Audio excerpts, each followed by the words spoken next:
എനിക്ക് 3 കുട്ടികളാണ്. പിന്നെ ഉമ്മച്ചി എൻ്റെ കൂടെ തന്നെ ഉണ്ട്. പിന്നെ ഒരു ഗസ്റ്റ് ബെഡ്റൂം. അങ്ങനെ 6 ബെഡ്റൂമാണ് ഇവിടെ ഉള്ളത്. അതിൽ എൻ്റെ ബെഡ്റൂം ആദ്യം കാണിച്ചു. ഈ ബെഡ്റൂം ഫോറിൻ സ്റ്റൈലിൽ ഉണ്ടാക്കിയ ഒരു ബെഡ്റൂമാണ് എന്ന് പറയുന്നത് ശരിയാണ്? കണ്ടു നോക്കിയിട്ട് പറയാം.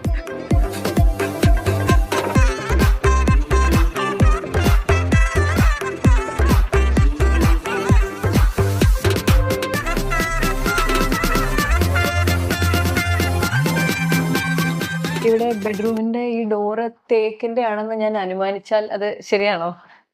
തീർച്ചയായിട്ടും അനുമാനിക്കേണ്ട തേക്ക് തന്നെയാണ്. ഇതെല്ലാം ഇവിടുന്ന് പണിതാണ്. ഇത് നിലമ്പൂർ നമ്മളെ കാട്ടിലെ തേക്കാണ്. ഒരു 10-70 വർഷം പഴക്കമുള്ള. ഞാൻ തന്നെ നേരിട്ട് പോയിട്ട് ഇവിടുത്തെ വിൻഡോ എല്ലാം ഭയങ്കര ഹൈറ്റിലാണ്. ഒറ്റത്തടി തേക്കിൽ ഒരുപാട് നീളമുള്ള വലിയ, അതായത് ഒരുപാട് വർഷം പഴക്കമുള്ള തേക്കുകൾ അങ്ങനെ സെലക്ട് ചെയ്തെടുത്താണ്. പിന്നെ വീടിന്റെ ഒരു പ്രത്യേകതയായിട്ട് ഞാൻ കണ്ടത് കണ്ണാടികളാണ്. അതായത് പല തരത്തിലുള്ള കണ്ണാടികൾ